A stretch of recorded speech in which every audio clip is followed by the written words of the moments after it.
Hey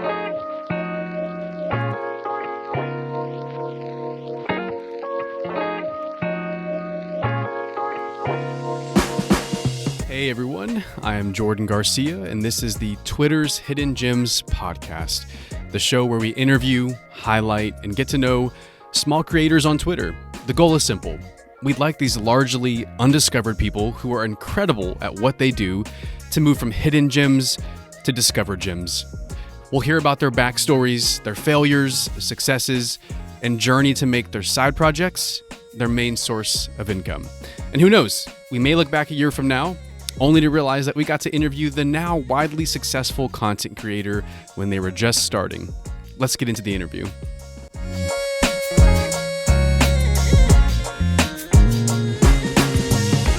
Hey Joshua, thank you for joining the Twitter's Hidden Gems podcast. It's great to have you. Can you tell us where you're joining from and tell us about yourself? Yeah, so I'm from Michigan. I've lived here my whole life. I'm 18 years old. I'm graduating high school in about a month. I think it's like 30 days from now. Um, and I own a content management agency called WordButler. And yeah, that's about it. Nice. Whereabouts in Michigan, if you're down to share? Yeah, I am in a small town right between Grand Rapids and Lansing. Okay. About 4,000 people. 4,000 people. Yeah. Very nice. And you mentioned you're about to graduate from high school, right? Yes. Has senioritis kicked in already? Since probably halfway through junior year. Oh, I remember that. Yes. I remember being in so many classes where I thought to myself, why am I here? I'm already checked out. My mind's on college. Let's just get through this lecture and move on. But I wanted to ask you a few things just to get sort of some things, get some things about you in the open. So randomly starting in a question, what's been your go-to beverage of choice lately? Oh, that's a hard one. I'd say either tea or water, actually. Tea or water. Okay. Are we talking like sweet tea, like Southerners drink, or are we Like thinking like herbal an tea? iced tea. Iced tea, yeah. Iced tea. Okay. I'm like Iced tea you. is pretty much a staple in our house. We always have it. Very nice. Resonates with me. I'm from Texas, and everyone in the South drinks iced tea. So that's you're probably winning over a lot of Southerners right now. So another thing for you, I'd love to pick your brain about is what's been something you're thinking about incessantly. What's been on your mind lately? Well, so this summer I'm taking a 2-month trip to Nepal. Okay. And so there's a ton of planning behind that, and I'm always thinking about it, like what to pack, what I need to do, what I need to get before then. So that's taken up a lot of my time so far. I've been planning it since December. But I just got my backpack, my clothes for that, passport, visa. So there's a lot that goes into that, but I'm excited for that. It's very exciting. You're going to Nepal. Is this a trip that's meant to occur between the end of high school and the beginning of college? Tell us about the trip. Like, how'd it come Yeah, about? so I'm leaving on June 2nd. It's going to be a 2-month trip. I'm leaving on June 2nd and getting back on July 30th, I believe. But it's actually through a company called IVHQ, and they do like volunteer trips. Oh, nice. So yeah. So it's not just vacation. Is it more No, intentional not than a that? vacation. Are you going to be working? Yeah, so I'll be teaching English to like the Okay. Nepalese kids. That's really cool. How'd that come about? Did you look for opportunities like this, or did someone find you? Yeah, so I've always loved traveling. So I've never been outside the US, but like my family and I, my grandparents, we all travel everywhere. I've been out to like Colorado, Southwest, like everywhere. Like I've probably been to 30 states. So I love traveling is the point. But I've always wanted to travel outside the US. And I thought it may be a good or like a cool opportunity to, or like a cool thing to find, or be able to travel outside the country after high school. Yeah. And I just started researching, and this seemed like the most reputable company, and so that's who I went with. I love it. That's impressive, man. I wish I would have done something like that whenever I graduated from high school. And that was, how many years ago was that? Wow, that was 12 years ago I graduated from high school. So I just turned 30, by the way. And Okay. it's really cool meeting someone like you. You're 18, from what I understand about you, you're driven. You have a plan that you seem to be working. So you mentioned earlier you've founded a company called WordButler. Can you tell us Mm. about WordButler and the work that you do? Yeah. So before I get into that, I just want to explain like the background behind it, if that's okay with you. Of course, hit Um, me. so I have been interested in writing ever since I was probably in second grade. I wrote short stories, and that was kind of my thing for a while. Um, and then I wrote a science fiction novel when I was in 10th grade. So like I've always and that was kind of like my big pandemic project that I took on. But then last year I joined like a business mastermind group online, and I was doing some ghostwriting work for actually the founder of it. And he was like, "Hey, you should like turn this into a business." And he helped me develop it, and he helped me get the ideas out, and helped me bring it to where it is today. And so that's kind of how things came about for that. That's really cool. So I have to stop there and ask, the science fiction novel, is it complete? Is it published? Where is it Yes, it's at? Or published is on it just on your Amazon. computer? Really? It's What's on, it it's called? on Amazon. It's called Project Higgs. So Project Higgs. All right, now I've got to ask. Tell us about the book.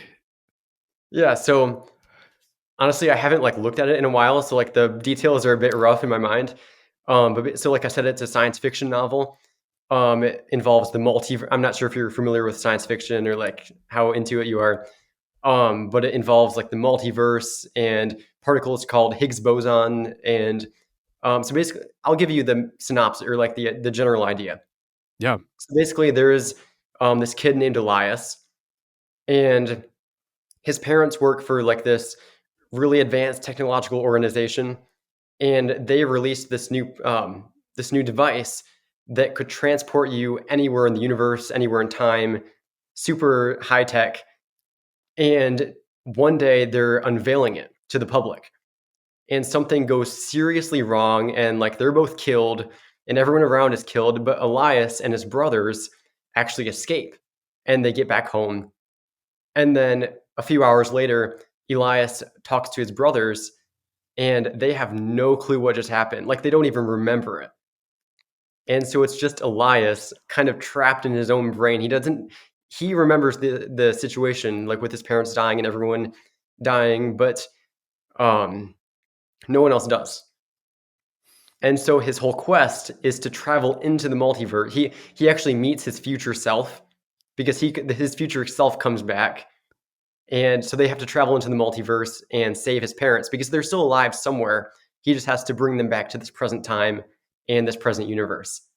Right. Yeah. This sounds, and I'm sure you've probably heard this a lot. Were you watching any of The Flash Yes, that was one of my okay. biggest inspirations. Okay, because I've seen The Flash. I want to say I've seen at least 5 or 6 seasons of it. And of course, when you talked about particles, you talked about Yeah. multiverse, science fiction. This sounds like it, except in the very beginning, instead of the particle accelerator exploding and giving people powers, in your book, something goes wrong and it kills people, unfortunately. Yeah. But one person, you said his name is Elias, right? Elias, yeah. Elias is aware of all the timelines, if you will, all the Mhm. realities, and he has Yeah. to. Okay, this is really cool. You said it's on Amazon, right? Project Yeah. Higgs. Yep. Okay, I gotta admit, it's not every day that I meet someone that's written a science fiction novel. For one, more impressively, someone that's written a science fiction novel at the age of 17 when you wrote it. 16, I think. Yeah, 16. 16. Yeah. That's really cool. You've Well, I been appreciate interested it. in Yeah. writing. So you've been interested in writing since second grade. Yeah. Have there been any other major projects that you've created or gotten into between second grade and the science fiction novel? You mean like writing related or anything? Yes, any other published works? That's about it. Just the book and all my stories back from second grade. Actually, kind of funny. I wrote a 13-part series in second grade. They were like a page long. Like it wasn't anything significant. But it was called the Haunted series, and it was about a ghost. And now Mhm. I do ghost writing. So I thought that's kind of ironic that now I'm like a ghost writer. And I wrote my first series was about a ghost. I love it, dude. That is ironic. So that's the backstory. That's who you were in second grade. In 10th grade, you wrote a science fiction novel. This laid the foundation for you to start your own company called WordButler. Yeah. Tell us what you do at WordButler and how your foundation in writing enables you to do what you do. Yeah. So also I've always been interested in business as well. So I guess like that writing and entrepreneurship they kind of came together to form Word Butler. My interest in writing and entrepreneurship. And so Word Butler is a content management company specializing in email marketing. So like when I first started it, it was more like a range of things. So like Twitter threads and tweets and blog posts and newsletters, everything. But I'm just now like very recently shifting it to just be email marketing because I want to niche down and get really good at this one thing and better serve my clients. Yeah. And so the whole premise of this business is being able to perfectly capture my client's voice. And from what I've understood is that not a lot of agencies, not a lot of ghostwriters for this kind of work are able to do that. It kind of sounds like their voice. And if you're my client, you don't want your work to sound like me. Right. And so in order to do that, I have a special process. Actually, two processes that I use. The first one is I help people convert their their existing YouTube videos or real Instagram reels into their newsletters. And so that's how I kind of maintain their voice in the process. And that's kind of what I've been doing more regularly. But then also my second process is like, let's say you have an idea or a story you want to share. All you do is you pick up your phone, tell it to me as a voice note, and then Mhm. I take that voice note, rearrange it, make it make sense, and turn it into a newsletter that way. And again, it helps to maintain your unique voice. Okay. I'm curious, do you ever have you ever been in a situation where you've written something that you thought captured the unique voice of your client? You send it to them in a rough draft form maybe and they say, "Hey, this doesn't resonate with me." Has that ever happened to you? Honestly, it hasn't. I feel like I'm just kind of naturally good at that, I guess. I don't know. But no, people have been pretty happy with it. That's really good. No, that speaks to your skill level. So you look at what videos they have, what reels or stories they have out in the internet. You Mhm. probably synthesize the information and discover what their voice is. Is there Yeah. anything else you do in your discovery process to make sure that you're capturing your client's voice effectively? Yeah. So the cool thing about how I do it is that I don't have to have as much I don't have to meet with them as much to understand their voice because their voice comes through every time they send me like a video or a voice note. And so I can kind of transform that into the email, but it does help the more I work with them, the more I understand their voice. So it kind of happens naturally. Okay. This is really cool. So you're 18, you've written a science fiction novel, you started your own company. How did your friends or your parents, the folks around you, how did they take it? What was their response when you told them you're starting a business and this is what you're doing? So, okay, first parents, they were kind of concerned because so most kids my age go out to get like a fast food job or like something in customer service and Right. something where you go to a place and work. My work, on the other hand, is me in my room on my computer. And you can see how they may be a bit concerned about that because I don't Right. have as much social interaction. But like doing things like this podcast or meeting with people on Zoom, it does help to meet with people virtually and still have that human interaction. Sure. So I think that has helped them to be more okay with this and my developing this business. And then with friends, actually, my one of my best friends has his own car detailing business, so he kind of knows this whole entrepreneurial thing, and he knows the struggle, and he knows what it's like to start your own business. So Yeah. he was pretty supportive of it, and he thinks it's pretty cool. It's good to have friends like that. Yeah. I'm curious, when you made your first dollar online, did you how did you feel taking that proof to your parents and showing them, "Hey, look, I'm not crazy. I don't just sit on a computer and like piddle paddle all day. It actually results in me making money." How did that It was feel for you to be able to take that to them and show them proof that it's working? it was pretty cool. But actually my first dollar online wasn't from ghostwriting, Ah, what was it? from my business actually. Okay. Actually, so, it's kind of a funny story. So, um, someone I previously knew, in person, like I had talked to, like he lives around where I live. And he saw my post on Instagram because I don't do Instagram anymore, but, I was posting stuff on Instagram, like personal development stuff, and he saw my post and he was like, "Hey, do you want to make my post for me?" And that was my first client, and that's how I made my first dollar. And also kind of funny, um, so at the time, I wasn't old enough to have, like, Venmo or PayPal or Stripe, and Yeah, so he actually came to my house to give me actual cash. And so that's amazing. my first online dollar was like, actually cash. That's awesome, dude. I would venture to say most people that are on Twitter right now that are making money in general online can't say the same. That their first dollar was most likely made, in the form of digital payment. That's Yeah. really cool. So, did your parents did their perspective towards what you're doing change after you showed them proof that it works and that it's a job and that you're actually making money from it? Yeah. I think they have been a bit like, they have, been a bit more receptive of it and kind of think it's pretty cool, that I'm Yeah, doing it, but yeah.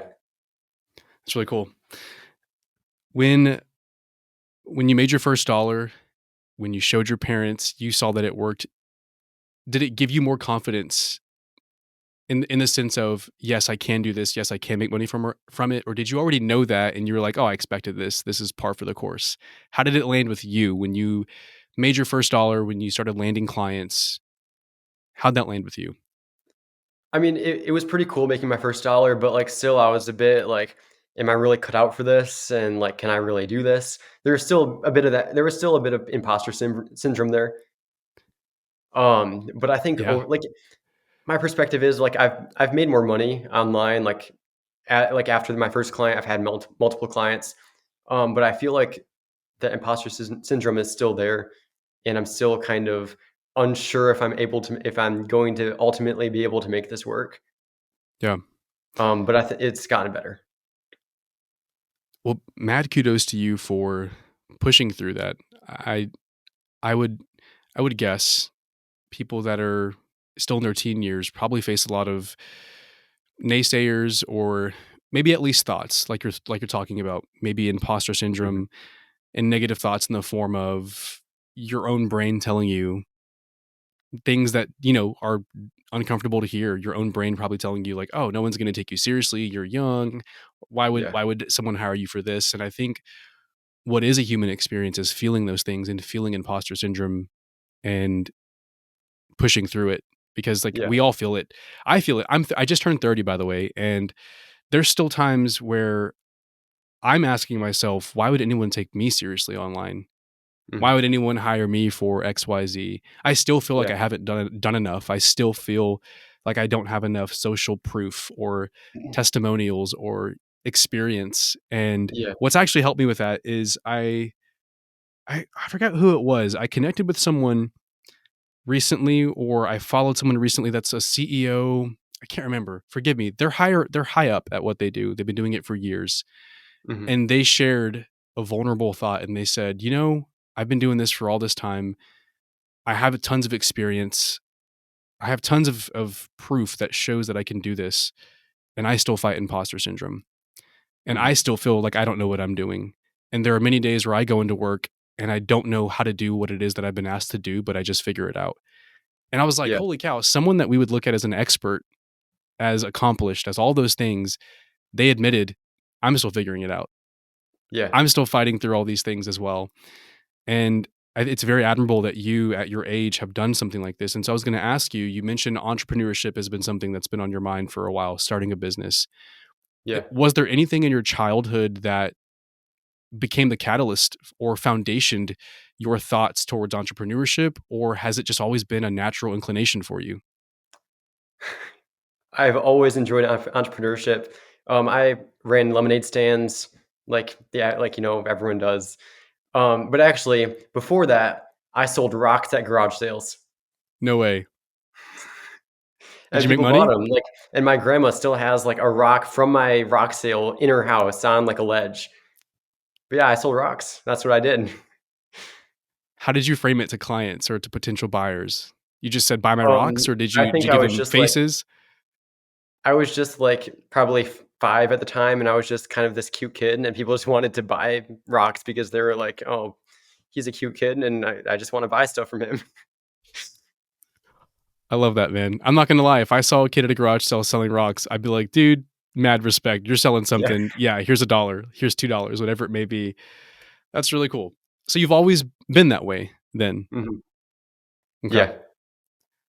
This is cool. I didn't tell you this, but I'm going to be a dad soon. I'll be a dad in August for the first time. And in the Oh, back of my cool. mind, it is really cool. I'm super excited. But one thing I'd enjoy, I'm not going to force my kid to do anything, but I really would enjoy if they caught that entrepreneurial spirit as well and wanted to start something like a lemonade stand or Yeah. I mean, I've seen kids do trash cleanup services, or I saw this kid in I forgot where they were, they're Minnesota or something, where there's tons of snow, and they're like, every Friday, I'll come out in the snow and take your trash can from the street back to where it goes next to your Mhm. house, so you don't have to get out in the cold. And these little 7-year-old kids were crushing it. They're making tons of money Yeah. taking people's trash cans from the street to the side of the house, and Yeah. I'm hoping that my kid catches that entrepreneurial spirit like what you've had and have and what I've seen others have. And so wanted to ask, what has been the most difficult aspect of starting a business young from your perspective? Yeah. I think there's several things, that have been hard particularly hard for me. Um, First of all, is that imposter syndrome, and I feel like there's this narrative going through my head saying, "Oh, I'm young, like, how am I qualified to do this?" And so it's Sure. kind of pushing through that mental block, to actually pursue this business and to grow it and to be successful at it. What else?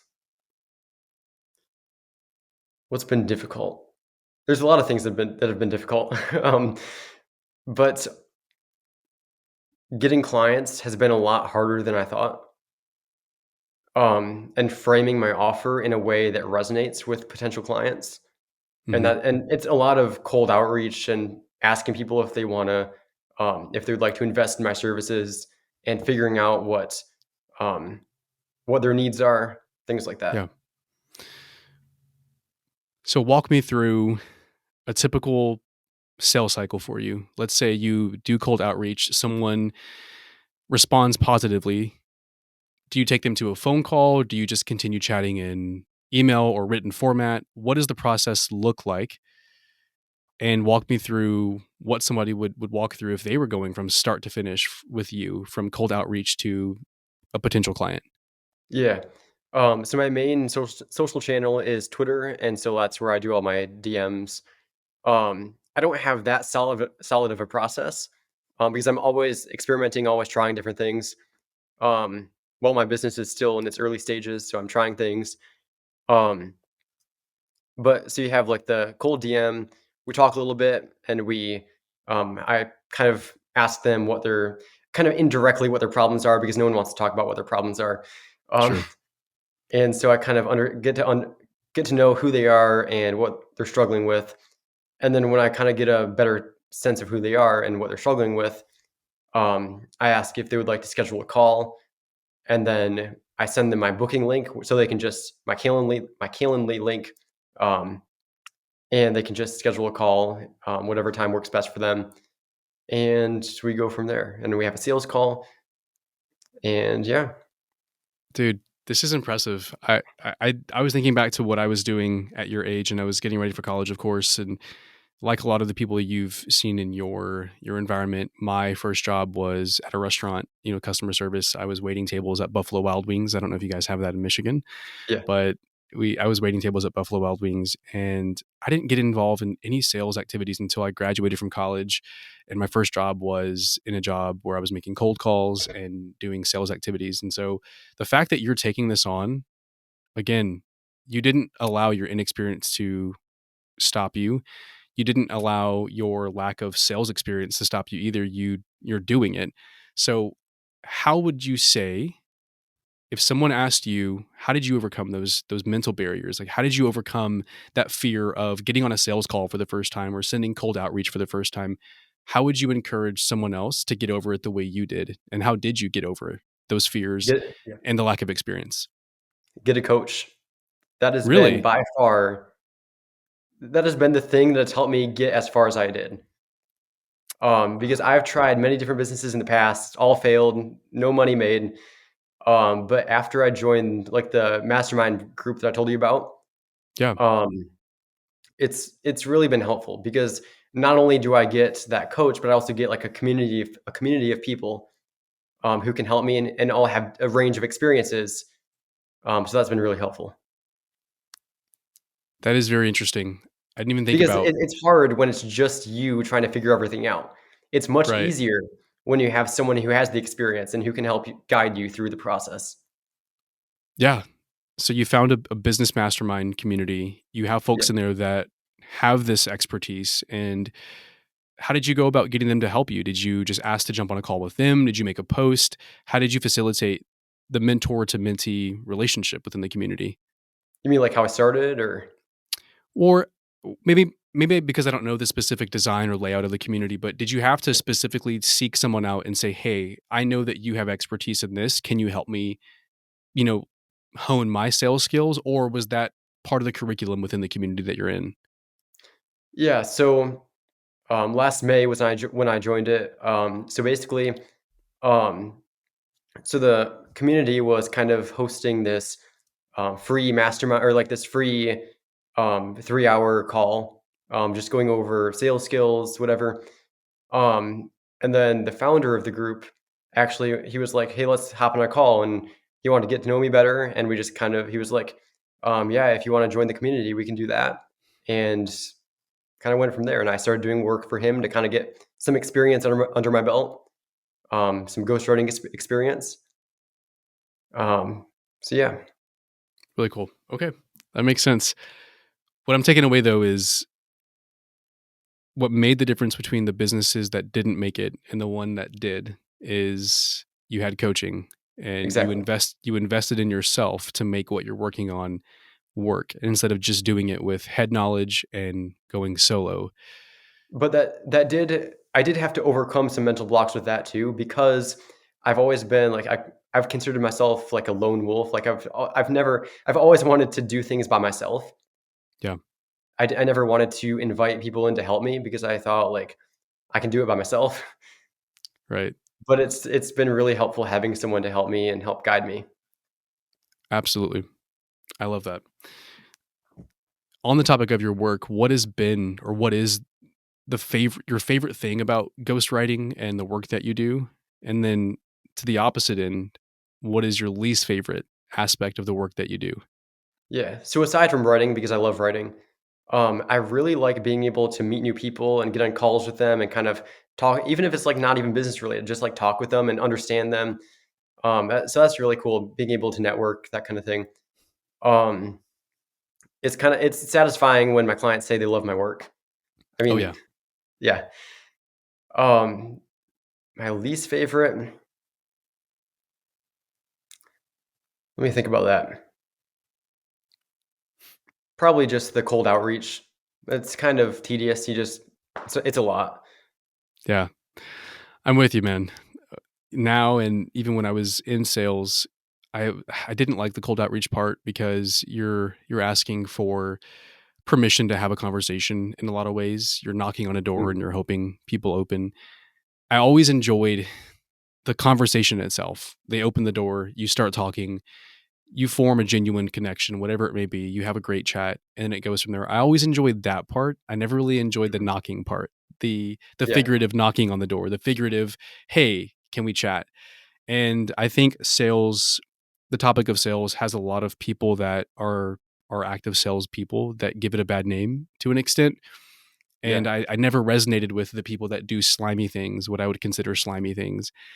And so Yeah. my approach to it was always very like authentic and real. Like I didn't chameleon myself to become whatever the person on the other end of the call or the other end of the screen was becoming, just so they would Yeah. like me more. I never faked that. And so, in what you've learned about sales, let's say we have someone listening to this that's young. Is there anything that you've learned that's been really helpful in your sales, in your journey into sales? Because you have to do sales to maintain your business. So, what's been that Mhm. one thing, if you could pinpoint it, that's really helped you in your sales game, your sales journey, be more effective? Don't start with the pitch. Don't just say, "Hey, I offer this service and you wanna buy it?"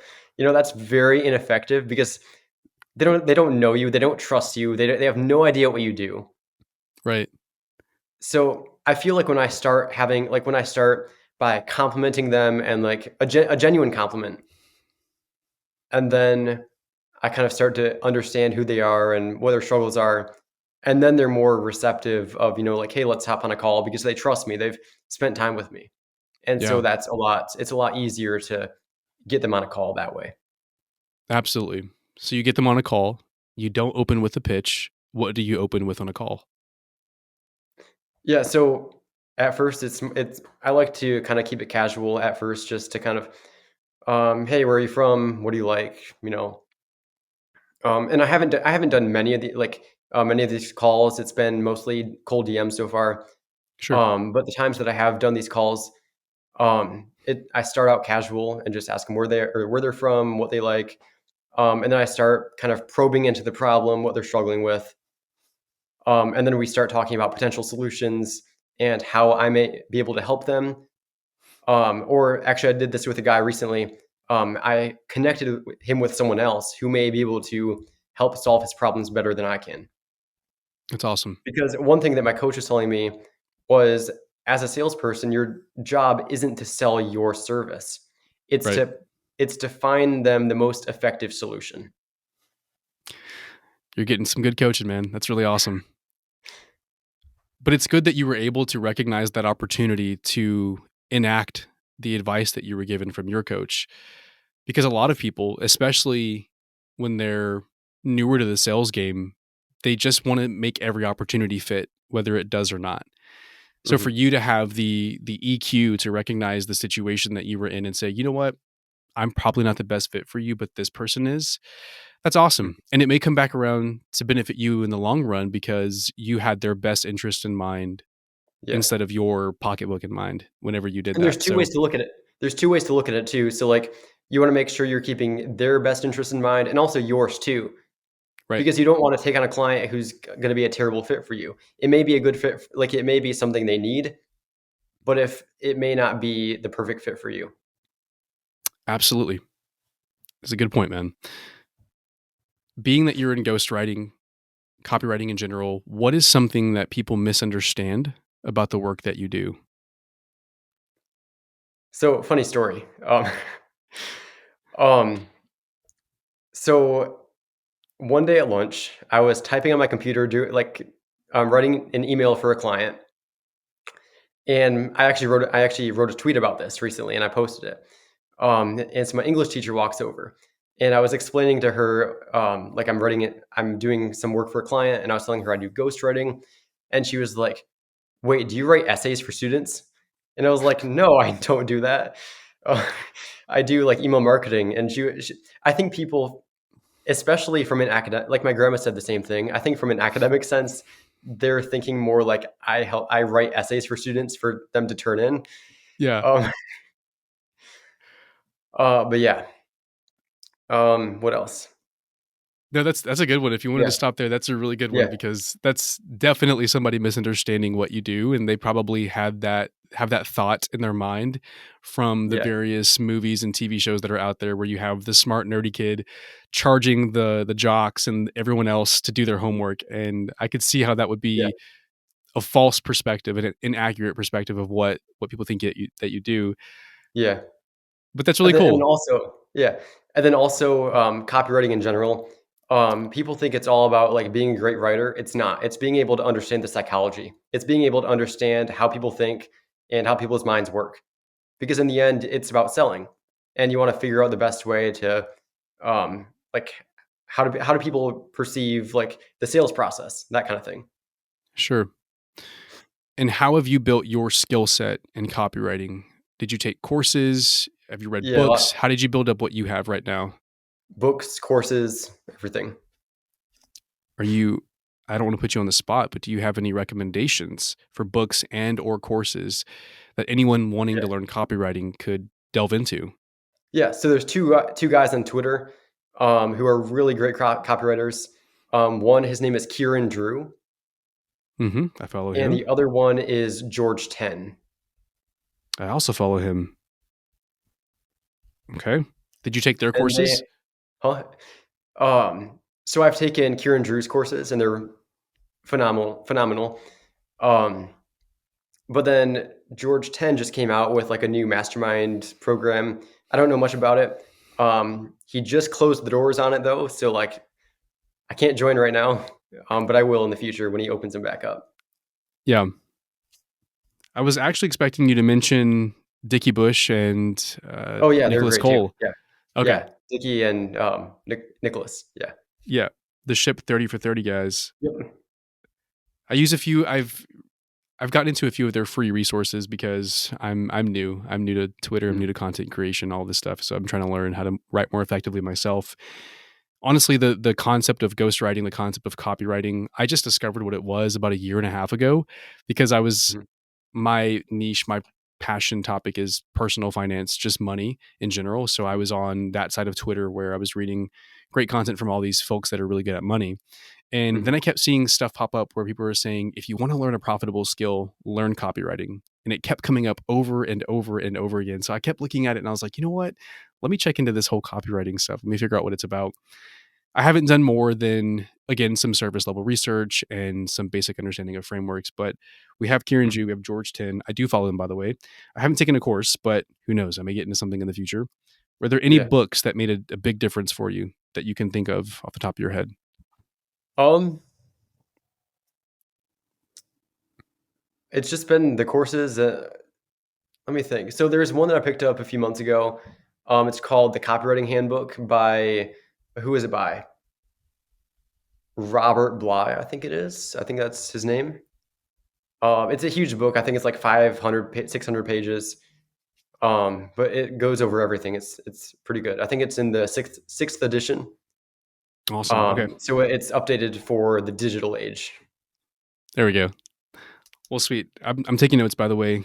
I'll get Okay, into cool. this when we're offline. I have one last question for you on the business side of all this. So let's say you get a client, you sit Mhm. down to write. What tools, software, what do you use to do your writing? Do you just do it in Microsoft Word? Do you use Note? Like what the process of you actually doing the work? Walk us through what you actually click on and type into and how do you submit your work to your client? Yeah, so, it depends on the client because I do still have a, Twitter. I do still write Twitter threads for one client, but I have 3 clients right now. The other 2 I do email or, like, I write emails for them. Yeah. So for those clients, so, like, they send me, like, the videos they want me to use, and then I transcribe them on Descript. It's a software for transcribing, videos. And so after that, I paste it into my Google Docs document, and then I start going line by line, piecing it back together in a way that makes sense for email. And then I actually post it in Mailchimp for them afterward, and I schedule it. And so it's not just the ghostwriting; it's also the content management and like scheduling that kind of thing. Right on. Okay. So a lot of the work that you do, does it start with you receiving a video that you have to descript? Yeah, I use that as the verb. I don't know if that's you said the software is called the Descript, but software I is called use Descript. Yeah. but I'm using it as a verb as well. So you descript it through Descript. Yes. Right on. Okay. And when you're in your writing element, do you listen to music? Do you prefer silence? How do you work? So I usually, prefer silence, but sometimes I do have, like, instrumental piano music on in the background, that kinda thing. But I can't do music with words when I'm writing, that doesn't work for me. I'm with you. I'm a huge instrumental music kind of guy because if there's words, I don't know why it distracts me for some reason. Yeah. So I'll get out of business things, and I want to sort of land the plane with just a few things about you and who you are. So you're graduating from high school. Mhm. College is on the horizon for you, right? Well, actually, I'm taking a gap year next year. Okay. So I have, like I mentioned, I have Nepal this summer, and then I'm going to be going traveling around Southeast Asia, so like Thailand, Singapore, Philippines, those countries down there, and I'll be spending the year down there. Um, and again, it's just I just have a natural love of traveling, exploring, and I want to be able to do that before I have actual commitments. Right. So Um, are you doing this solo, by the way? Are you going to Southeast Asia by yourself? so Nepal is with a group, but then Southeast Asia is by myself.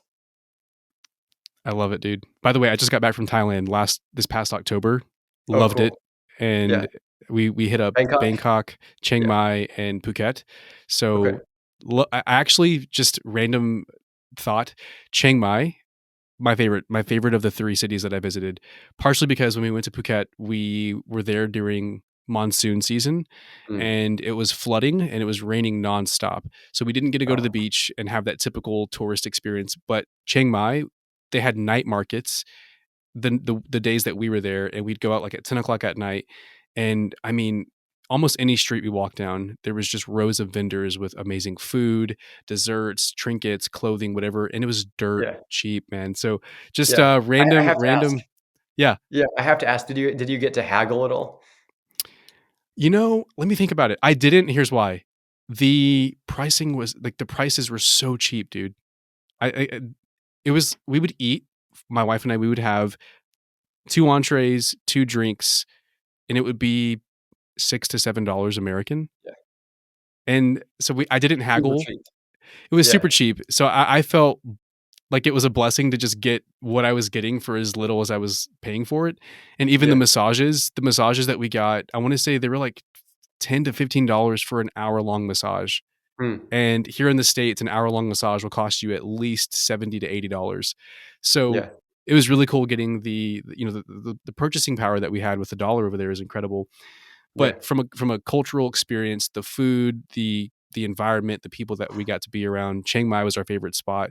Bangkok was cool and all, but it was a big city, so it was dirty. We had to walk everywhere.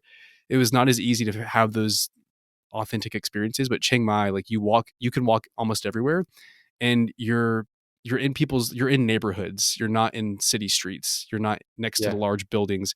Really cool, by the way.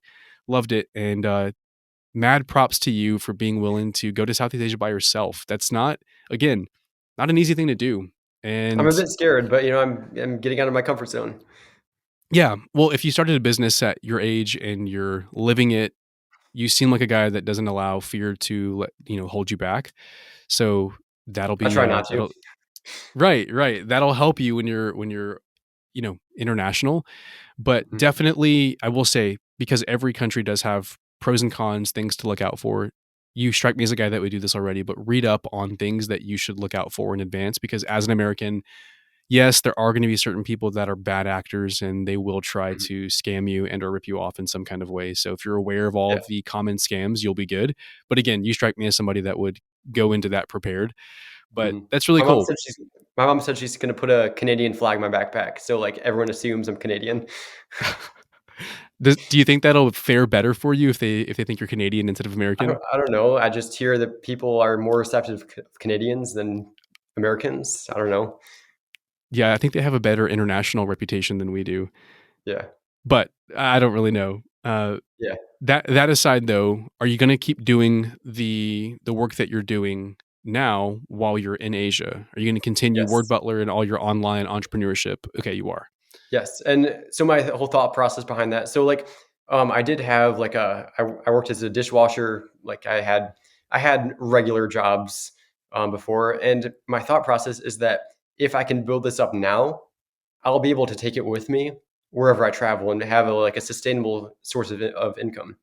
Yeah, that's the goal, man. So you don't have to get a job in Thailand or wherever you are. You can Yeah. continue making money Hopefully not. digitally. Hopefully I don't go Yeah. bankrupt.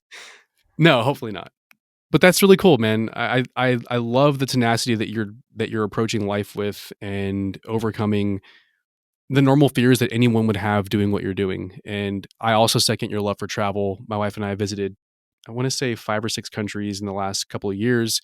COVID really put a wrench in all this, but we went to Portugal and Morocco last year. And then we also Mhm. went to Dubai and Thailand last year as well. So we hit 4 countries last year and it was amazing. Yeah, And we wanted to do that before settling down and having a kid. So once we hit all those countries, we were like, okay, we had our experiences. Now we can have a kid, bring a kid to the world. yeah. But Well, that's I want to cool.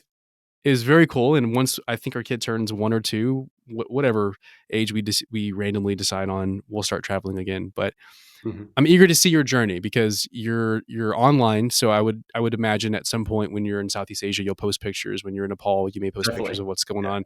And so I'll have to live vicariously through you in those moments because I've always wanted to go to Nepal because fun fact, Nepalese Indian food is my absolute favorite food, Really? hands down.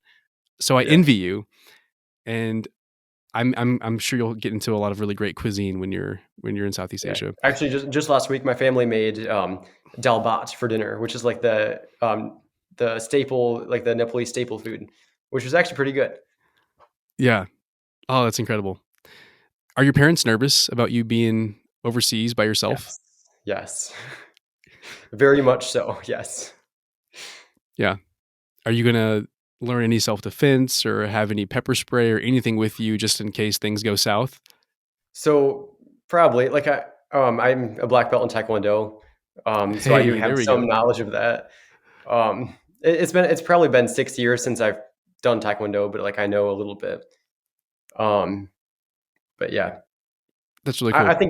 think I, I've always said that the world is a lot safer than people make it out to be, yeah. and I think in a way that's true, but, like, so, like, my all my friends say, "I'm gonna get killed, I'm gonna get murdered, I'm gonna get kidnapped when I'm away."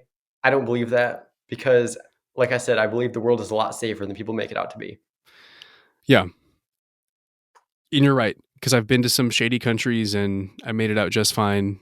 And I think people can be skeptical, of course. And I Mhm. think it never hurts to be aware of the danger potential Well, yeah. that Yeah, that's there. And but yeah, you don't want to go around thinking everyone's trying to kill you. That could make for a yeah. very bad experience when you're visiting other countries. So I'll land the plane with this. What is your biggest pet peeve? When people are late. I hate when people are late. I want people to be on time because we have no time for people being late. Nice. Have you ever found yourself late to something? And how did you respond to the person that you were late with or to? Um, I guess I'm not that late all that often, but I feel like I try not to be late. I don't know. Yeah. I have really good intentions. My my one downfall is if I am late, it's by 1 or 2 minutes. So if I have to be Mm, somewhere at 7:45, I find myself, like, pulling in at 7:45, and then I yeah, don't account for the walking time and whatever else to get into the actual place. So I need to do a better job of getting there early so that it accounts for the walking time, the I can't find parking time, all that stuff. So I like to do this at the end of every interview I conduct, but is there any question that I didn't ask that you wish I would have? And if so, what is that question? And I want to hear your answer. let's see. I think you've about covered it. You asked some great questions. Oh, thank you. And I'm glad. I'm glad. I just like to give you the opportunity to say anything that maybe I didn't touch on or ask about. For anyone listening though, you're on Twitter. Mhm. I'll put your Twitter handle in the notes for all this so people can find you, but Okay. are you online anywhere else where we can find you? Just Twitter, and I have my email newsletter as well, Okay. Which we can which you can find. find in my Twitter bio. Awesome. Okay. This is great, man. It was a Well, I pleasure appreciate you talking with having you, me on dude. here. Yeah, no, we'll have to keep chatting in the DMs on Twitter. Like I said, and I mean this, I really am eager to see your journey. And I'm not saying this lightly, but it's incredibly impressive what you've done for your age, and you're probably going to hear that a ton more in your life because you're doing so much for where you are. I wish I would have started something like you have when I was your age, because then I'd be what 10 or 12 years deep into it. But hey, better late than never for me.